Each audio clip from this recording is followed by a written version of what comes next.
All right, good morning. Thank you everybody for coming here today. I'm April Strom from Chandler Gilbert Community College, and I'm here and have the distinct honor and privilege to introduce our next speaker for the AMS Lecture on Education. So our speaker is Chris Rasmussen, who is the Professor of Mathematics Education at San Diego State University. He is a founding editor of the International Journal of Research in Undergraduate Mathematics Education, and is currently serving on the National Academy's Roundtable on Systemic Change in Undergraduate STEM Education. His research investigates inquiry-oriented approaches to the teaching and learning of undergraduate mathematics, focusing on how mathematical ideas are developed through student exploration and teacher-student classroom discourse. His research program also seeks to better understand departmental practices to improve student success in the introductory mathematics courses required of all STEM majors and the process of departmental and institutional change to improve these courses, and this is in part what we will hear about today.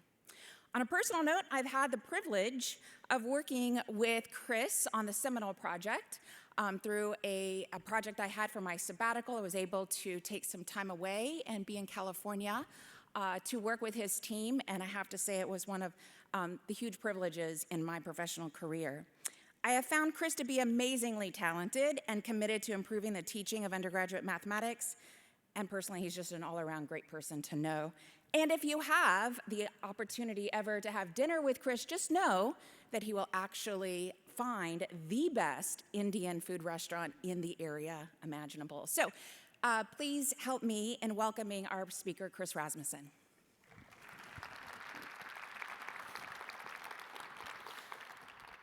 Thank you, April, for that introduction, and thank you to the organizers for inviting me to give this talk on the AMS invited talk on education. I'm pleased to share some of the findings from the literature as well as some of our work that we've done across projects over the last 10 years. So the talk will be structured in two parts.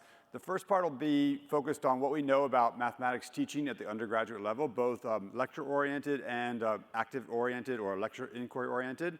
And in part two, I want to talk about 3 case studies of departmental change. And the change effort was to infuse active learning into their pre-calculus and calculus courses. So I'll get started. In this first part, I'm going to talk about 2 studies that have really looked deeply at lecture-oriented instruction, and then I'll switch over to some active learning studies or inquiry-oriented studies. This first study is really interesting to me by Artemievi and Fox. They provided a comprehensive portrait of what happens in lectures. And so they called it like the genre, and they called it chalk talk. And you mechanize the kinds of activities that they're going to identify into the genre of chalk talk. And what's fascinating about this is that they analyzed 50 different lectures from 7 different countries. So across a whole spectrum of different countries and cultural norms, they found a really common set of practices in lecture. So this includes things like verbalizing everything that's written on the board, meta-commentary about what was written. So for instance, when we all lecture, we're writing things, and then we turn to the students and we have some meta-commentary. We give them some extra exposition around what we've written. Board choreography. We're always pointing to different parts of the board and relating it to another part of the board. Using gestures and other kind of pointing measures to signal transitions. And then rhetorical questions to also signal transitions and to reflection or check for understanding. They also did find some small differences in different cultures. So for instance, in some of the countries that they studied, that it was a little frowned upon to have notes with you. In other countries, like, no, it's fine if you have notes with you. And in other countries, if a student asked a question, it was a sign of disrespect. Or in other countries, it was like asking a question during lecture is fine. So they did find some slight differences across countries. But in general, this was kind of a uniform sense of chalk talk.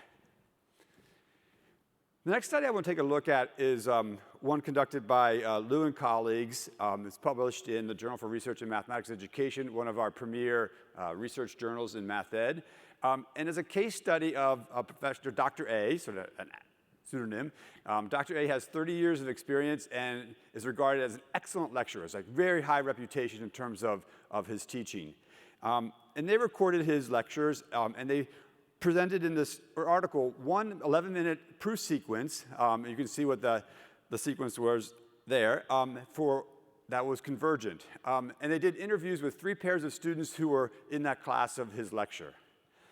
So this is how they went about the analysis. First, they showed Dr. A the video of his lecture and interviewed him about his goals. They first asked him to describe, well, why is it he presented his proof to the students? What were you trying to achieve? What was the goal of your proof?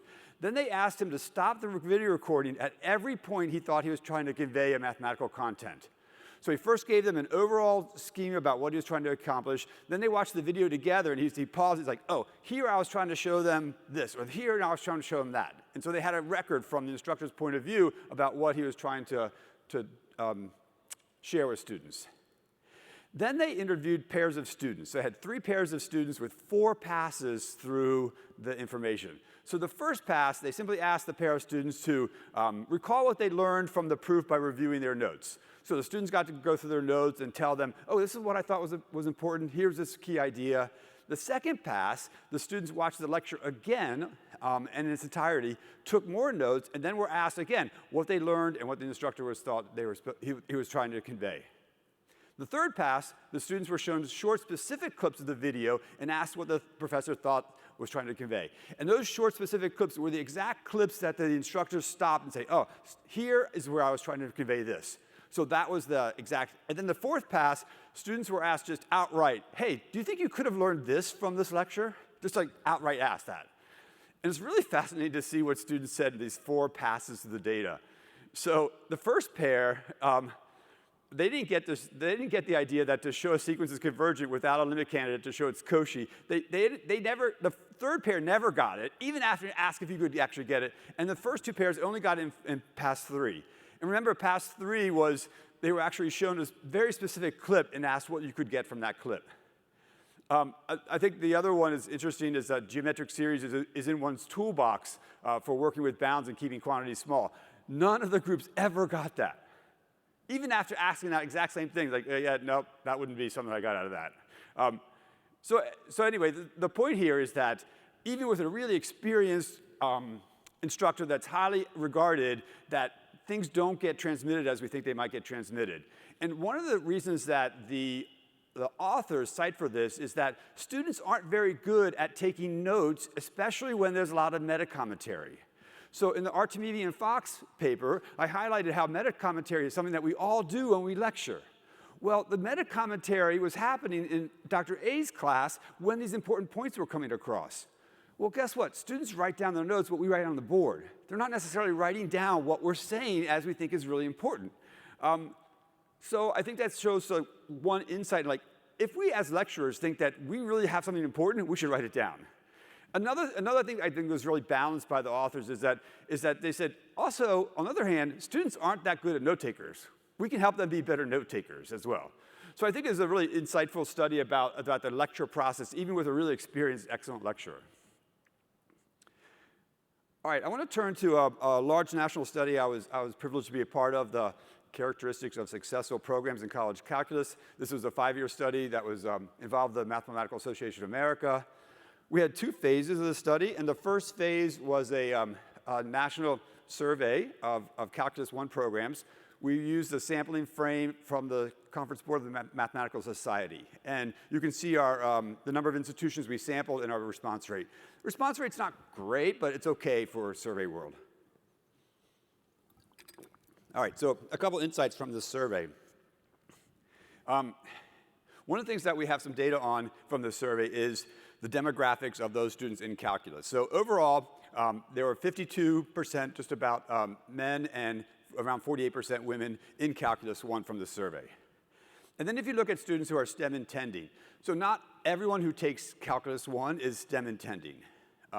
They can be taking it for like their sort of one course for a business major or biology major. They don't keep going in a particular science, technology, or engineering field. So if you look at the men and women distribution, that there's a little over 58% men and almost 42% women who are STEM intending.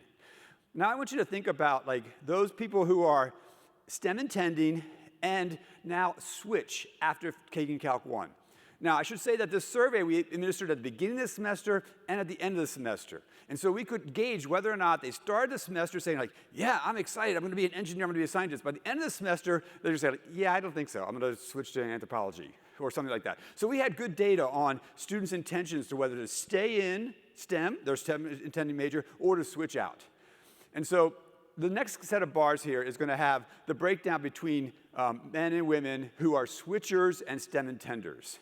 So we have 58.5% are men STEM intending, 41.5% are women STEM intending. Turn to your neighbor and take a guess at what you think the percentage of women switchers, men switchers are STEM intending. So just talk to your neighbor for a moment.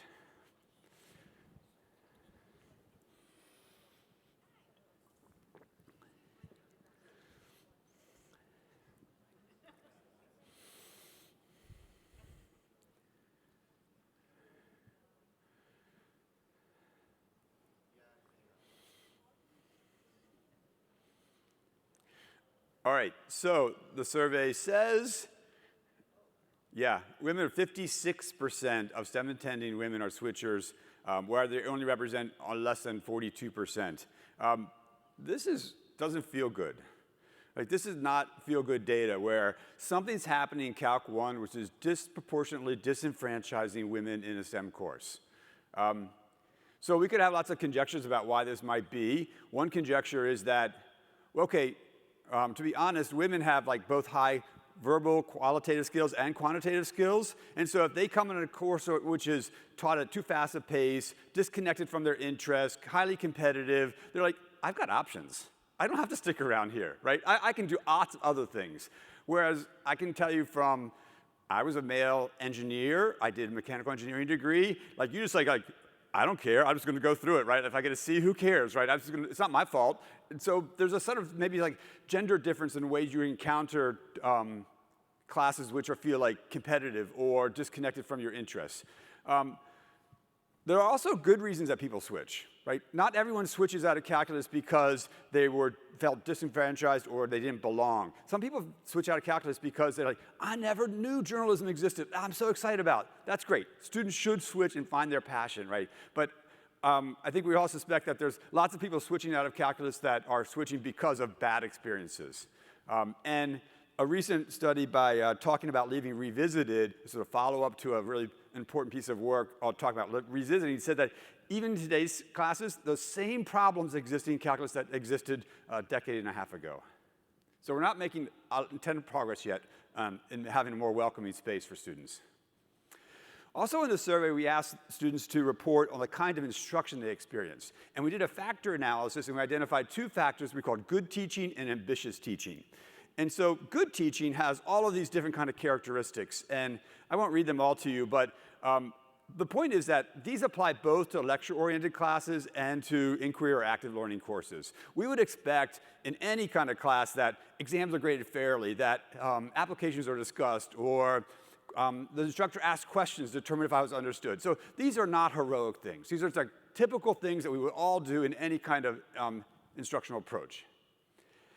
And then we have ambitious teaching, which is maybe like pseudo-ambitious, but it's a little bit more ambitious and a bit more aligned with active learning, especially the ones that I've highlighted.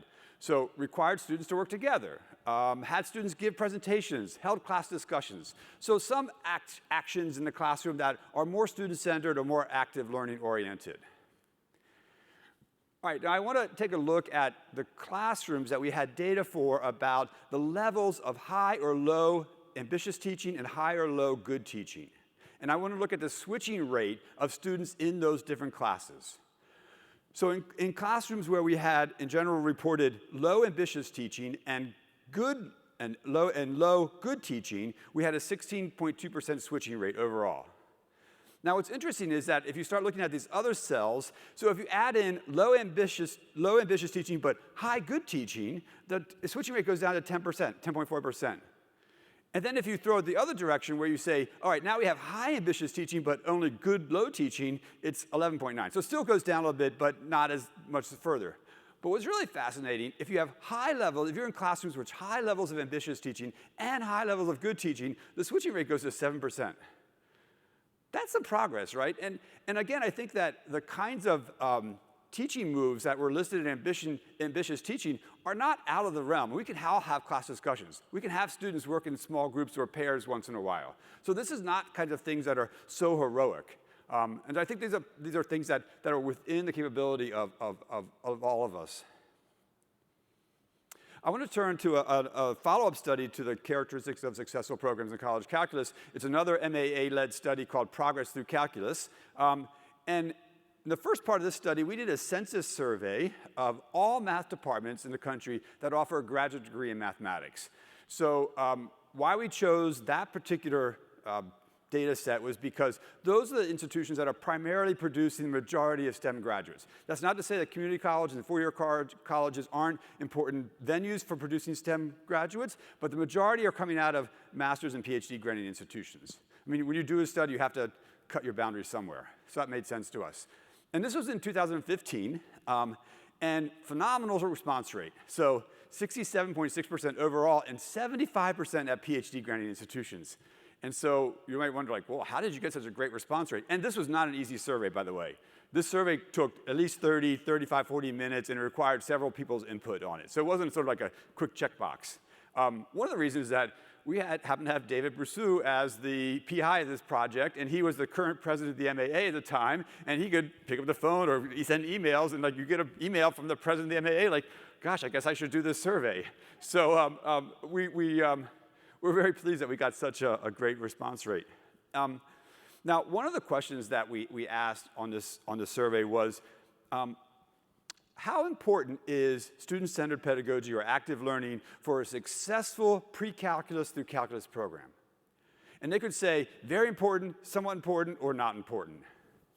So I want you to, again, turn to your neighbor and think about, in 2015, what's your prediction for the percentage of departments that said active learning was very important? So let's just focus on the very important. What percentage thought active learning is very important for a successful pre-calc to calculus program?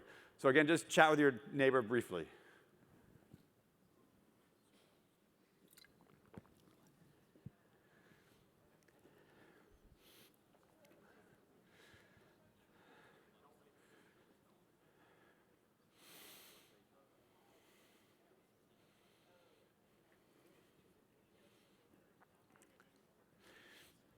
All right, I won't hold you in suspense. So 44% of departments said that active learning was very important. So personally, and then 47% somewhat important, like only 9% said not important, but 44% said very important. That blew me away. I mean, I've got white hair, I've been around for a while. When I did finish my PhD, if you talk about active learning in the math department, you'd be like, what? What? What are you talking about, right? So 44% of departments in 2015 saying active learning is very important, that's huge. That's really impressive. They were also asked to self-reflect on what percent they thought they were very successful, somewhat successful, or not successful in implementing student-centered or active learning approaches in pre-calculus to calculus. Probably not surprisingly, down to 14%. So, okay, 14% of departments said that they're very successful in implementing, while 44% said active learning is very important. This signals a big opportunity gap. So, okay, so math departments are recognizing, by and large, the value and importance of active learning for student success in pre-calculus through calculus, but yet only 14% of them are saying they're very successful at it. So there's tremendous opportunities for professional organizations like the AMS, the MAA, and other organizations to really pick up this baton and say, like, hey, there's a need out here. There really is a need for math departments to get better at equitable, inclusive, active learning. I also want to highlight a study by Larson and colleagues. They had this opportunity to study 4 different Research One universities that had inquiry-based learning centers. And the conjecture of this whole project was that, okay, well, if you're at a teaching institution where research isn't your primary goal, you could probably focus on active learning and inquiry-oriented, because that's what you're there to do. But what about at a top research university like UCLA or University of Chicago or Northwestern? I'm just naming some names, but they were 4 top research institutions. And each of those rows corresponds to one of the institutions. And they had opportunities to do comparison studies between IBL, inquiry-based learning, and then the control classes. And you see the types of classes that they're able to control and compare across. And this study is also really published in one of our top journals. And what they found is that the IBL instruction has positive outcomes for students compared to control classes, especially for women and students with lower prior math achievement. And it had no different effect for students of high achievement. My favorite quote from the paper is that they say, this apparent deficit between men and women can be so readily erased, shows that its cause is not a deficit among female students, but rather that non-inquiry courses do selective disservice to women. That is, inquiry-oriented methods do not fix women, but fix an inequitable course. So if you're really interested, I think they have a beautiful paper around this with a lot more data on comparisons of the kind of outcomes between students. This is just a snapshot, but a very robust set of findings. I also want to turn to a meta-analysis by Freeman. Probably many of you already know this. They examined 225 studies that compared student achievement in a range of STEM courses, so not just mathematics, but also physics, biology, chemistry. And they found that students in lecture-oriented classes were 1.5 times more likely to fail than students in active learning classes. We held a few years ago, we held a meeting with department chairs as one of our projects, and a prominent mathematician stood up and talked about the study, and he said, look, folks, the theorem's been proved. I mean, he was half joking because you don't prove theorems like this in education or research, but he was telling people like, this evidence is so compelling. The authors of this particular study, in their conclusions, make a very provocative conclusion. Basically, they say that if this had been a medical experiment, they would have been compelled to provide the treatment that is the active learning to all classes. It was a sort of a aberration of duty as if you're not using active learning for everybody. So, okay, if in the medical field you can do that, you can prescribe things to people. You go to the doctor's office, here's your prescription, you take this. Okay, I'll do that. But that's not the way education works. We can't prescribe things like this. So I think we have to take this provocative conclusion with a little grain of salt, because we have embedded cultural systems that are going to hard to change. And it's going to take more than just a prescription to say, okay, now let's all just do active learning. It's not going to happen, right? But there is compelling evidence, and we have to actually work towards really changing practices that support students. So there was a follow-up study to the Freeman. Theobald and colleagues did a regression analysis of 15 studies. And what they were really interested in is like, okay, well, the Freeman study looked at all students. They didn't disaggregate. And they wanted to look at, well, what about underrepresented minority students? And they found that in active learning versus traditional classes, on average, active learning reduced achievement gaps in examination scores by 33% and narrowed gaps in passing rates. So again, the data is really suggesting not only the Larson study, not only is inquiry or active learning beneficial for the majority of students, but also it differentially positively impacts women and less prepared students and underrepresented minority students. However, active learning is not a panacea, it's not a cure-all. We do have some examples where, not always is it happening the right way. So Johnson and colleagues found that for women in an inquiry-oriented abstract algebra class, they weren't achieving at the same levels as their male counterparts. So there's some more caution. Now, I think, why is this the case? Well, once you start turning your classrooms over to having more students' engagement, all of a sudden you opened up more opportunities for microaggressions, for implicit biases to come out, both on students' and instructors' parts, and that could exacerbate inequities. So really being mindful of inclusive and equitable practices is essential for the rollout of active learning and inquiry-based instruction. Another study recently published last year by Yick and colleagues, they reported on a survey from just under 1,350 Calculus 1 instructors at over 635 institutions about the variety of active learning strategies. And so I thought this was a really promising approach, promising findings. So they found that 51% use small group work. That's cool. We didn't see that 10 years ago. 73% reported using at least one different active learning strategy, whether it's think, pair, share, or small group work, or clickers. Only 6% of the instructors report lecturing for more than 90% of class time. So I think there's like the wave is changing a bit here in terms of embracing active learning. 48% report lecturing less than 50% of the time. Not bad data. So I want to conclude with this section about what professional societies have to say. So the common vision, many of you have read this book. It's EMATIC, AMS, MAA, SIAM, ASA. The status quo is unacceptable. We see a general call to move away from the use of traditional lecture as the sole instructional delivery method. Notice how they say sole. I think that's important because lecture still has a place in our classrooms. We all have a time to tell people, to consolidate information, to pull things together. So move away from the sole instructional delivery and undergraduate courses. Even with the traditional lecture setting, we should seek to more actively engage students than we have in the past.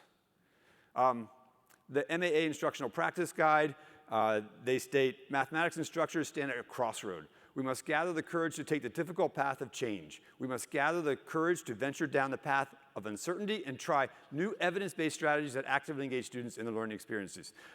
Both of these books are free for downloading at the MAA. I encourage you to go to their website and download a PDF. They're excellent resources. All right, so I want to turn to part 2 of the talk, was 3 studies of departmental change. So in one of the earlier slides, I mentioned that 44% of math departments said active learning is very important for student success in pre-calculus through calculus, but only 14% said they were very successful. So this next project I'm going to talk about is a project designed especially to understand, initiate, and help support the process of changing department culture so that active learning is the new normal in the pre-calculus to calculus sequence. The name of this project is the Student Engagement in Mathematics through an Institutional Network for Active Learning, acronym SEMINAL. And as I just mentioned, the goal is to better understand how to enact, support department change aimed at implementing active learning in undergraduate math courses. So we actually just finished this grant. It was conducted under the auspices of the APLU, Association of Public and Land-Grant Universities. It involved faculty from the University of Colorado Boulder, University of Nebraska-Lincoln, and San Diego State. So we carried out this project in 2 phases. The first phase was a set of case studies, a retrospective analysis of 6 math departments that had already successfully implemented active learning in their pre-calc to calculus courses. We wanted to retrospectively find out, well, what were the levers of change? How did you overcome this? How did you get this to be the new normal? And then we did a phase 2 where we had longitudinal studies of 9 math departments in the process of implementing and sustaining changes. So what we did to identify these 9 is that we sent out a call for proposals. So we sent out a call to all 330 math departments that offer a graduate degree in mathematics and invited them to send a proposal to be part of this team. And so this proposal essentially was like a mini NSF proposal, like describe their context, why is now the right time, what is your plan for infusing active learning into pre-calculus or calculus, how are you going to measure this, how are you going to assess this? And we got 47 proposals, 47. That's amazing to me. I think that's awesome, that 47 proposals. Unfortunately, we can only fund 9 because we were giving some seed money of around $90,000. But the fact, again, that 47 math departments around the country responded positively to this call, again, speaks to this opportunity gap where 44% of math departments said active learning is very important, but only 14% said they're very good at it. So there's, again, a need here across the country to really help support math departments and changing the culture and make active learning the new normal to support students. All right, so I want to tell you about 3 of these 9 math departments. And this work was done in conjunction with Antonio Martinez, Colin McCrane, April Strom, and Matthew Voigt, and my colleagues at San Diego State. So the three institutions that I'm going to tell you about were ones that our San Diego State team were working with intensively for over 2 years. These 3 universities are also featured in a triple issue of Primus, along with 3 universities, all the other 9 institutions, plus a number of other math departments across the country. So Wendy Smith, myself, and Rob Tubbs, we guest edited a special issue focused on initial efforts to transform the introductory math courses, had a flood of great papers, and the editors of Primus said, great, we'll give you 3 issues for this. So I'd encourage you to take a look at these issues. You can really read more deeply the stories of change in the process of change. Okay, so the 3 universities that I'm going to talk about, these are pseudonyms, obviously. I'll call them MSU for mid-sized state university, very creative, I know. There's a math department with a religious affiliation. I'll call it PRU, Private Religious University, and a math department at a large state university, creatively, again, LSU. So those are the 3 universities I'll be telling you about. So in common across all these 3, pre-calculus and calculus was taught in small sections. So they didn't have any large lectures. They had all small sections. And there was both by ladder rank and career line faculty. So there was a mixture of instructors in that course, the professional track and the tenure track faculty. All 3 were located in or very near major metropolitan areas. They largely served local student population. LSU and MSU are both HSIs. All 3 have strong teaching mission with relatively high teaching loads. All 3 institutions face budget and staffing problems. Yeah, that's not common, is it? Right. Okay, so let me tell you a little bit about the particular context and culture for LSU. It's a large, comprehensive regional university of around 34,000 students. Around 42% of the students identify as Hispanic, 53% as first gen. The mathematics department is pretty big in comparison. If I think about to San Diego State, similar size, we have maybe like 20 faculty members, so it's great. They have 52 full-time faculty and a huge number of part-time lecturers, 75, 85. So there was a history of light coordination of pre-calculus and calculus. By light, I mean there's no common assessments. There's a strong sense of autonomy. The coordination was more or less like, okay, we're all having our finals on this one. Here's the textbook we're using. But otherwise, it was pretty hands-off. And they sought to address the faculty from many who expressed interest in shifting toward the use of active learning. So their goal at LSU was our faculty are expressing interest in active learning, and they want support in doing so. So that was their initial context. So before the project started, before they joined the Seminole project, there was no systematic way of providing this professional development. So there was like ad hoc things going on with the Teaching Learning Center, but there wasn't any kind of systematic approach to help meet the needs of their faculty. So I think important here that the lead PIs for their part of the Seminole project were both former high school teachers, high school math teachers. One went on and got a PhD in mathematics, and the other went on and got a PhD in math ed. So this is an important context because high school math teachers have a certain culture of professional development, and they had all kinds of experience that they brought to their institution and their department. And so I'll tell you a bit about the story of their particular rollout. So their primary lever for change, we think about levers for change, if there was one thing we could all do to improve the situation, we would all just do it. But there's not just one thing. But I want to say their primary lever of change was a set of professional development workshops that met colleagues where they were. And this is a really important adage for them. Just as we think about our own students in our own classes, we want to meet students where they are. They were working with their faculty, we want to meet our faculty where they are. So what are the range of professional development experiences that are needed or useful for them? So they had a whole series of different kinds of low stakes, easy to implement ideas that they shared, to well as sort of more like communities of practice and lesson study. So they had brown bag lunches where colleagues informally share successes and struggles. So they got together regularly, just talked about what they were doing in their classroom, had a safe space for sharing those things.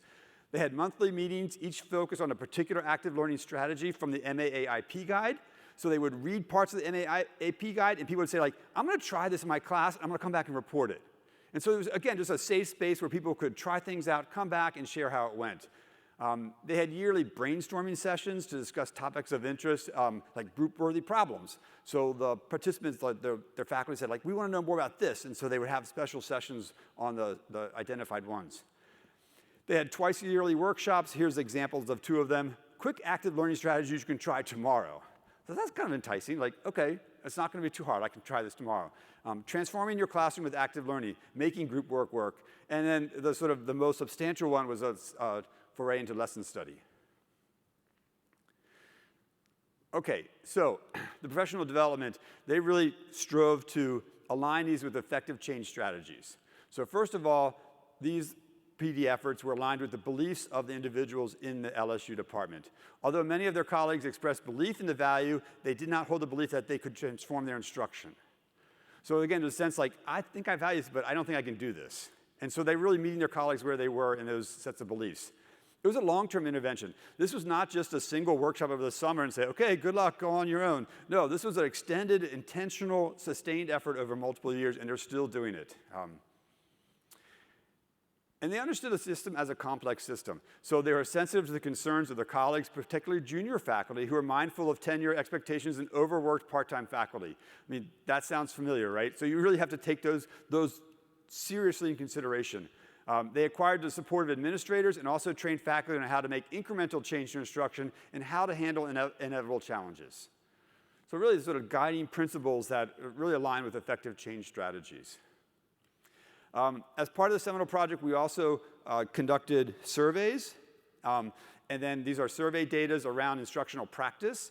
And you can see in the blue bars is listening to an instructional lecture or solve problems. So on the left-hand side, those are the bars that have reports from students who were in classes where instructors did not participate in any of the professional development opportunities. On the right-hand side are reports from students where instructors did participate in the range of professional development opportunities. And we can see quite a difference in the percentage of students that are reporting that they primarily just listen to the professor lecture. So if you combine the yellow, green, and kind of reddish ones, we see a significant more amount of active learning going on in those classes where the instructors had participated in active learning workshops. So in some sense, that's a positive success. They met instructors where they were able to provide PD efforts where instruction was beginning to change. So a good success story. I do want to say that they've gone on and got another NSF IUSE grant and are doing even further excellent work. So this seminal part was like a springboard into even more substantial work that they're now doing. All right. Turn to PRU. So this is an urban Jesuit college serving about 11,000 students, 66 female, about 40% students of color, about 15% considered first gen. So the math department consists of 21 tenure track or ladder act faculty and 18 full-time lecturers and 8 part-time. Those 18 and 8 fluctuate a little bit, but that was the numbers at the time of the study. So prior to the transformation, the dominant form of instruction was lecture, with a small number of faculty experimenting with flipped classrooms, clickers, and group work. So mostly the norm there was lecture with a few pockets of people doing some active learning things. They have a history of light coordination. Again, no common assessments, considerable structural autonomy. So that's where they were coming from. The lead PIs, in fact, all faculty in the department have PhDs in mathematics. They don't have any math ed faculty. So again, I think it's important to think about who they are, what their context, what their starting point is. So their primary lever for change was a unifying strategy for implementing active learning.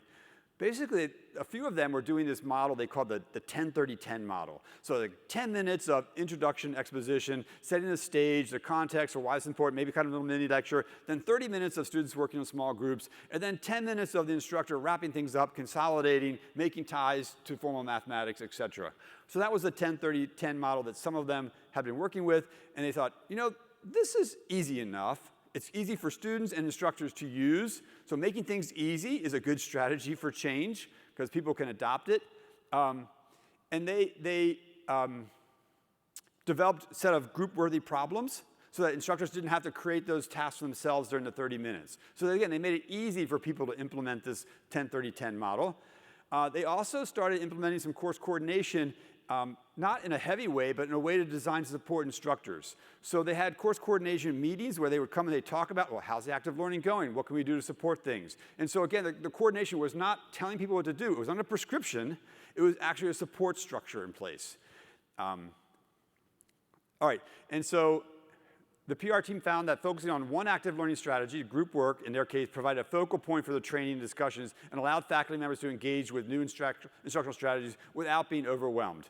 So again, think about their culture. They were coming predominantly lecture, and they were making movements and using course coordination as a way to nudge people, if you will, to try out different instructional approaches.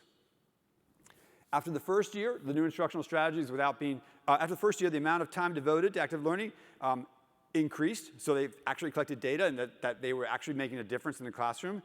They also found that utilizing existing structures for collaborative practices, as well as developing new collaborative practices, allowed faculty members the opportunity to engage with and process new ideas that were most meaningful to them.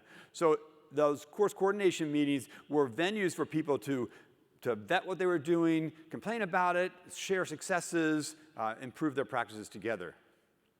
After 1 year, the faculty reported feeling more supported through the course coordination meetings and class visits. So we were there interviewing these faculty members, especially the part-time and full-time lecturers, and they were telling us things like, no one ever cared about me as a lecturer before. Like, I actually now feel supported and am excited about doing this kind of active learning materials. So even like a small amount of movement of sense of caring and belonging for part-time and full-time lecturers can make a big difference for the kind of instruction that happens. Again, I want to share some of the survey data similar to I had for LSU. And this is really striking. So if you look at the non-active learning section, so these were instructors that didn't want to participate. So they didn't make the 10-30-10 model of prescription. They didn't say you were required to do it. They invited people to join them if they wanted to. And so they had some faculties that joined them and some faculty that didn't. And if you look at the two groups of faculty, it's really striking. So the non-active learning, the faculty that were teaching and didn't participate in the course coordination and the 10-30-10 tryout, predominantly lecture. And then you look at the kind of lecture that's happening in those active learning, it's really striking. Yeah, so I think that kind of data really speaks for itself. I want to go next to the third institution, the mid-sized state university, and talk a little bit about their context and culture. Their regional university, a major metropolitan area, around 13,000 students.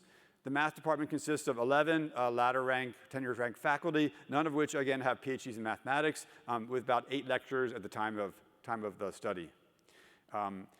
Mid-State University was awarded the highest diversity score of any regional university in the US by US News and World Report. So a very diverse university. Many of the ladder-ranked faculty use a wide variety of active learning strategies. So active learning was unlike PRU, active learning was reasonably pervasive throughout their courses. However, the efforts had not historically been formalized or coordinated. So people were kind of mostly doing it, but there wasn't a sort of central hub to share resources, ideas, and inspirations. On the other hand, many of the lecturers were taught in pre-calc and calculus especially were taught by lecturers, part-time, some full-time, who generally relied on traditional lecture style. Which is not surprising, because if you're a lecturer and you're teaching at 3 different institutions, you're coming in and out, and you're doing your job quickly, efficiently. So the dynamic here created a need for dialogue among instructors in order to support coordinated move to widespread use of active learning. So again, here's the sort of context that led to what their models of change were and their levers of change. So they had a 3-pronged approach to their levers of change. They had a major course redesign with abundant electronic resources. They have something called a dynamic calendar, which is a whole set of resources. I'll show you the slide for that in a second, for instructors that organizes week by week the kind of topics they should be teaching, as well as active learning material, videos if they want to do some flipping, a whole set of resources that make their life easy for implementing active learning. They implemented course coordination with a gentle touch. By that, I mean there's no common exams or homework, but they had these monthly meetings with instructors where they formed a mathematical community of practice. They started with Calculus 1. And so all the Calculus 1s, again, it was by invitation, and they were able to find some financial support for instructors who are part-time or full-time lecturers to participate in these communities of practice. And they got feedback from instructors on the materials as well as the dynamic calendar after every semester end of the year to revise and refine and take people's points of view into consideration. So really, it was a cultivation of a robust community of practice that didn't exist before. And they even branded it the MCOP, the Mathematics Community of Practice. And they really strove to create an open environment where people could share resources and practice problems, exams. So here's an example of their dynamic calendar. And the different color codings tell you what they are. Like a green is a group activity. A, B, C, D are these like little cards. Like you ask a conceptual question, and students put in an answer of A, B, C, or D. They can hold it here. So people use it electronically with clickers, but they had small classes, so they just use a pedestrian version of it, which works really well. They've also added now a new set of items for DEI. So now they have DEI activities embedded to their dynamic calendar. And this has actually been a really phenomenal way for instructors, especially new instructors. We all know that part-time instructors, full-time instructors come and go. And so you don't always have a stable body. And so having a set of resources that allow newcomers to enculturate easily into the norms of the department this was a fantastic way to make that happen. Now, I'm going to show you some data that they themselves collected rather than the survey data because it's so interesting to me and to them as well. So in the green bars are the before seminal data on passing rates. So the DFW rate was for underrepresented minority students was 28% versus 18.2% for non-URM. So you can see those two green bars there. Now, once they started implementing the communities of practice, they essentially eliminated the gap between URM and non-URM students. Those drops in DFW rates, not only for all students, but was all almost accounted for by the underrepresented minority students. So they essentially leveled the playing field. And they're continuing to collect data to this day and monitoring the success rates in terms of the passing rates for all students and the passing rates by demographic groups. So I know kudos to them for really taking on this data analysis and feeding it forward into their program. All right, I want to step back for a second and talk about these three different models. And my argument is that one model is not better than the other. They're quite different. And I think they're all the right model for that department at the time. So, okay, we had that should say LSU for the PD workshops. Mix that up. Okay. Anyway, so that's LSU had PD workshops. Why was that the right model for them? Well, they had the PIs that were former high school teachers that really were embedded in the kinds of powerful professional development opportunities that they had experienced as high school teachers and that they could bring to the university level. They also had a culture where coordination was not really a thing. That was not something they were going to be able to plug into. So that was the right model for them, and it really worked for them. And if we turn to PRU, they were a context in which they were predominantly lecture-oriented, and they had to make things really easy. And so having this 10-30-10 model with prepared workshops made it easy for people. The mid-sized state university, mistakenly labeled here as CSU2, had this communities of practice model. That was the right model for them because they had a lot of active learning going on already, but they didn't have a coordinated way to bring this together and to share resources and support each other. That's how the communities of practice really solved that part. So again, I think that it's really important here that it's not a one-size-fits-all. If there was one thing, we would all do it. And so finding the right set of levers of change for each department is really what the Seminole Project was about to try to support and uncover. And I think that, for me, this is one of the biggest takeaways from the Seminole Project, is that finding what are the levers of change that make sense for the departments. That's kind of the gold standard that we're at. I also want to comment that none of these are static. They're all continuing to grow and evolve. So LSU, for example, they've now started to include peer observation, informal co-planning, and co-teaching. This is with their new NSF grant. They didn't have that before. So they're embedding new ways of providing professional support. They have targeted new hires with math ed PhDs. So they're actually intentionally hiring people that have some particular expertise that can help them grow what they're doing. And their new NSF grant is really focused on equitable and inclusive teaching practices. All right, PRU, fantastic. They received additional course releases for 4 more course coordinators. So the Seminole Project, the dean promised to get 1 course release for 1 course coordinator. They had such success, they would go to the dean and associate dean and argue, like, we can do more if we could do this also in college algebra and pre-calc and calc 2. And the dean said, okay, 4 more course releases. So having the data there and the evidence supported them to get even the more courses going around. They were also able to secure much better active learning spaces. Having visited that campus, they had pretty crummy spaces for active learning, and they would argue to commandeer some of the spaces that were much better. The department chair was joking with me that he was like, yeah, I know, we're at active learning 1.0. We're trying to get to 1.5. And one of the things that they did is that they brought in one of the PIs from MSU to help them think about moving from active learning 1.0 to 1.5. So this network, this Seminole network, is actually connecting different PIs from the different projects. So they're seeing like, we're not only in this by ourselves, but we're in with all these other departments. And in spring 22, this last spring when I visited, they reported a tremendous uptake of group work by almost all faculty. In fact, they were telling me, like, it's the new normal now.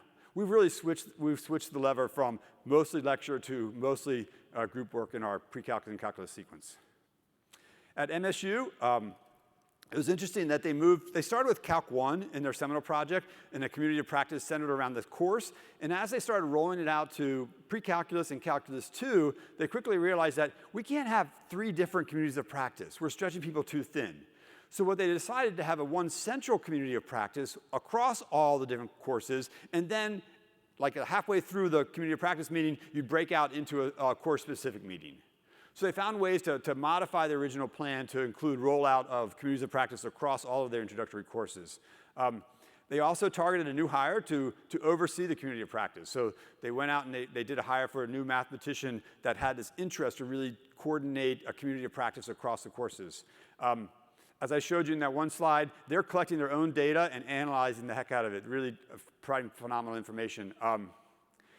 And they really solidified the use of active learning across all the ladder rank and the career line faculty. So again, it really is the new normal there. And they recently had 4 of their full-time lecturers leave to get full-time community college job.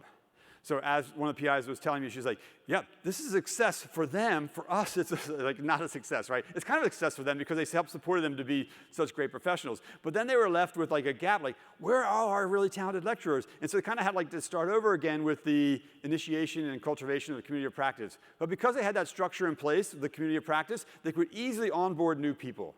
And they found it wasn't such a onerous burden that they at first feared. All right. So I want to step back one step further and reflect on what I think are sort of 9 characteristics of successful change initiatives. So reflecting on what we've learned from the seminal project. First of all, change efforts have to attend to context and culture and design interventions accordingly.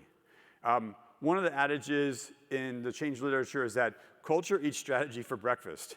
You could have the best strategy, but if you're not paying attention to your local culture, forget it. Culture eats your strategy for breakfast. I think it's important to consider the department as a unit of change rather than individual faculty. So I think we're going to fail if we say like, oh, we've got to fix Dr. A, or we've got to fix, Professor B. We have to think of the department and changing what's the new normal for the department. And it takes a systemic, holistic approach, just as we saw in LSU. They were considering the entire university system and how they had to navigate those institutions, institutional practices and norms.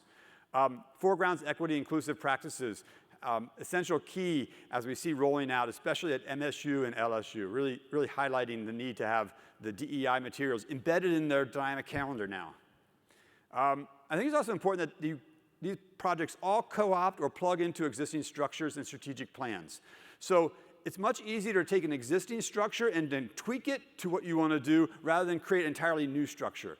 I think course coordination is a really good example of that. And then the kind of professional development that was opportunity at LSU is a good example of that. Strategic plans that provosts and deans have, great opportunities to plug in what they care about to get some funding. So cast what you're doing in terms of what upper administration finds valuable. I think also make change easy. I mean, if change is hard, no one's going to do it. So I think great examples of the dynamic calendar, the 10-30-10 model, having these PD workshops with a variety of different entry points, it makes it easy for people.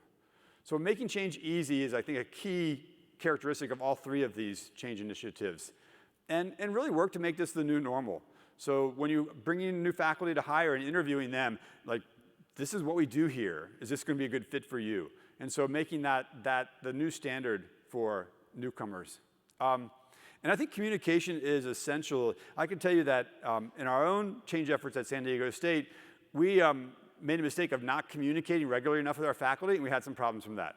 So lesson learned for myself as well is that we need to have more regular communication with the department as a whole, with administrators, even with other client departments, with engineering, physics. Let them know what's going on in their courses. So having that regular line of communication is essential for a successful change initiative. Lastly, I think it's important to lever a theory of change. There's ways of thinking about what change you're trying to initiate, what's your starting point, where you're trying to get at, what are the levers of change. And just some light reading on the kinds of case studies as well as the theoretical points around theory of change can be an important point of rolling out your efforts, as well as then seeking external funding. Because if you want to go to NSF, they're going to want you to have some theory of change. And so getting yourself immersed, at least in terms of thinking about, some people call it driver diagrams. Like you have your initial context, where you want to be, how you're going to get from A to B, and how you're going to measure those things. So it's not like a highfalutin theory of change. It's really a practical thing that helps guide your work.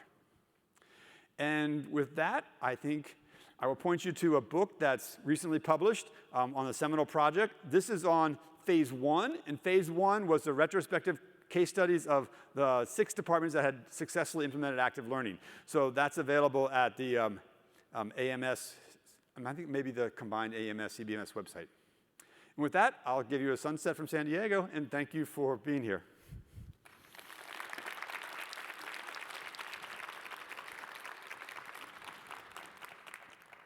I think we have 4 minutes for questions. If anybody has any questions, they could go up to the microphone.